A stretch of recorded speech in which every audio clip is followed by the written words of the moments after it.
एक साल का बच्चा और शिकार एक जहरीला कोबरा। ये वाक़या भारत के एक गांव में पेश आया और इसने पूरी दुनिया को हैरान कर दिया।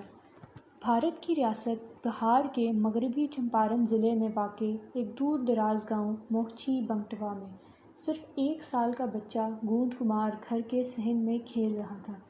अचानक सहन में एक जहरीला कोबरा सांप आ गया। कोई शोर, कोई चीख नहीं। इस बच्चे ने सांप को पकड़ा और चबा डाला। जी हाँ, नन्हे दांतों से काट कर मार डाला। ऐसा मंजर कि उसकी दादी भी कांप गई। जब वो दौड़ी आई तो कोबरा मर चुका था, लेकिन मरने से पहले वो बच्चे को भी डस गया और बच्चा बेहोश पड़ा था।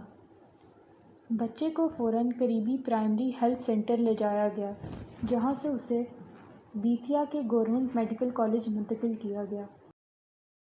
अस्पताल के सुपरिटेंडेंट डॉक्टर मिश्रा ने कहा, फ़िलहाल बच्चा बेहतर है, मगर जहर का असर हुआ तो फ़ौरन इलाज अपने किया हाथ से पकड़ा और काट लिया और उसका बहुत सारा पार्ट शायद उसने उन लोग के हिसाब से उसको इंजेस्ट भी कर लिया, खा भी लिया उसका कुछ पार्ट को। तो और हम लोगों ने क्लोज ऑब्जर्वेशन में रखा था कि और कोई रेस्पिरेटरी सिस्टम है, लोकल कोई प्रॉब्लम तो नहीं होता है, लेकिन उसमें एक फाइंडिंग थी वो शुरू से जब से आया था तब से कि पेरी ओरल यानी कि मुंह के चारों तरफ सूजन था। तो हम लोग मान के चलते हैं सूजन इसलिए हो कि अनयूजुअल कुछ बच्चे ने खाया था। एक बच्चे ने जो है स्नेक को खा लिया, उसके पार्ट को कुछ इंजेस्ट भी कर लिया, तो क्या हुआ, लोकल रिएक्शन हो, बॉडी का लोकल रिएक्शन के कारण पूरा के पूरे चेहरे के चारों तरफ यानी ओरल कैविटी मुंह के चारों तरफ सूजन उसको आ गई थी। इसके अलावा उसमें कोई खास सिम्टम नहीं था। जब साइंस के नजरिए से आप देखेंगे तो साइंस में इसका अपना एक्सप्लेनेशन है, पैथोफिजियोलॉजी है इसके पीछे, उसको समझेंगे जब हम तो हमको लगे कि नहीं इतनी विचित्र घटना नहीं है, साइंस कैसे एक्सप्लेन करता है। जब भी कोई कोबरा जब आपको डसता है, काटता है, तो उसका वेनम ब्लड में जाता है यानी कि सिस्टेमिक सर्कुलेशन में जाता है और वहां से पूरे बॉडी में फैलता है और वहां पे जाकर न्यूरोलॉजिकल रिसेप्टर्स जो एसिटाइल कोलिन रिसेप्टर्स है वहां पे बाइंड होता है और बॉडी को पूरा पैरालाइज कर देता है, धीरे धीरे सेंट्रल नर्वस सिस्टम फेल हो जाता है। लेकिन अब इस वेनम को सपोज कि किसी ने सांप को ही काट लिया या किसी भी रीजन से उसने सांप का जो जहर है निगल लिया, खा लिया, अब क्या होगा। अब वो जहर आपके ओरल कैविटी मुंह के थ्रू आपके डाइजेस्टिव ट्रैक्ट में जाएगा, नली खाने की नली, उसके बाद आमाशय, छोटी आंत, बड़ी आंत होते हुए जाएगा। तो क्या होता है, ये जो सांप का जहर है, जो न्यूरोटॉक्सिन है, मेनली प्रोटीन का बना होता है, पेप्टाइड्स, एमिनो एसिड्स का बना होता है। तो जब वो बॉडी में जब अंदर जाता है तो हमारे शरीर में बहुत तरह के ऐसे एंजाइम्स रिलीज होते हैं जो प्रोटीन को तोड़ते हैं, कि नॉर्मली हमारे खाने में भी प्रोटीन रहता है, उसको तोड़ते हैं। तो तोड़ते हैं तो यहाँ भी जो प्रोटीन है, जो सांप का जो जो न्यूरोटॉक्सिन है, जो पाइजन है, वो भी एक तरह का प्रोटीन है। उसको जो है हमारा डाइजेस्टिव सिस्टम डिग्रेड कर देता है, यानी पेप्सिन या अलग उस तरह के एंजाइम्स हैं जो उसको तोड़ देते हैं धीरे धीरे करके, और ऑलमोस्ट आप मान के चलते हैं कि निष्क्रिय कर देते हैं। और अगर उसकी पोटेंशियल बचती भी है तो बहुत कम, उसका असर भी आएगा तो नहीं के बराबर, बहुत कम असर आता है। ये वाक़या अब सोशल मीडिया पर जंगल में आग की तरह फैल चुका है। कुछ लोग कहते हैं ये कुदरत का करिश्मा है, तो कुछ इसे मुआज़ा मानते हैं, क्योंकि आज से पहले कभी किसी बच्चे तो क्या किसी बड़े को भी सांप को काटते नहीं देखा, ना ही सुना गया। माहिरीन कहते हैं कि बारिशों और बेहंगम तामीरात की वजह से सांप इंसानी इलाकों में आ रहे हैं। सिर्फ गुड़गांव में जुलाई के महीने में 85 सांप रेस्क्यू किए गए। और यह सिर्फ हिंदुस्तान में नहीं बल्कि पाकिस्तान में भी सांपों की बढ़ती हुई तादाद देखी जा रही है। बरसात के महीने में बहुत से सांप आते हैं, इसलिए अपने बच्चों का ख्याल खुद करना चाहिए। सवाल ये है कि क्या ये बहादुरी थी, एक फितरी अमल, या वाकई एक मुआज़ा? आप क्या सोचते हैं? अपनी कीमती राय का इजहार कमेंट्स में ज़रूर कीजिएगा और वीडियो को लाइक और रियल साइड टीवी को सब्सक्राइब करना ना भूलें।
विश्व स्वास्थ्य संगठन के आंकड़ों के मुताबिक हर साल सांपों के काटने से दुनिया भर में 80,000 से 1,30,000 लोगों की मौत हो जाती है। इनमें से हर साल भारत में औसतन 58,000 लोगों की मौत हो जाती है। इस वजह से भारत को दुनिया के snake bite capital of the world का टैग मिला है। बिहार राज्य के health management information system HMIS से मिले आंकड़ों के मुताबिक अप्रैल 2023 से मार्च 2024 के बीच राज्य में 934 मौतें सांपों के काटने की वजह से हुईं। इसी दौरान सांपों के काटने के कारण सरकारी अस्पतालों में 17,859 मरीज इलाज के लिए आए, लेकिन केंद्र सरकार की ही एक रिपोर्ट के मुताबिक देश भर में सांप के काटने से होने वाली मौतों का आंकड़ा अंडर रिपोर्टेड है। केंद्रीय स्वास्थ्य और परिवार कल्याण मंत्रालय की एक रिपोर्ट में इस बात का जिक्र है कि सांप के काटने के ज्यादातर मामलों में बहुत कम मरीज ही अस्पतालों तक पहुंच पाते हैं, जिसके कारण सांपों के काटने से होने वाली मौत का आंकड़ा कम रिपोर्ट हो पाता है। साथ ही सांप के काटने से होने वाली 70% मौत बिहार, झारखंड, मध्य प्रदेश, ओडिशा, उत्तर प्रदेश, आंध्र प्रदेश, तेलंगाना, राजस्थान और गुजरात में होती हैं। बेतिया की एक घटना सोशल मीडिया पर वायरल है। लोग 1 साल के गोविंद को देखने के लिए दूर दूर से आ रहे हैं। वहीं स्थानीय लोगों का भी कहना है कि उन्होंने इससे पहले ऐसा कोई वाकया न तो देखा है, न ही उसके बारे में सुना है। इस तरह घटना अभी एरिया में कहीं नहीं हुआ, तो अभी तक इतना बड़ा हो गया, अभी तक 25 वर्ष उम्र, 24 वर्ष, अभी तक हम नहीं देखे थे कि अभी अपना जीवन में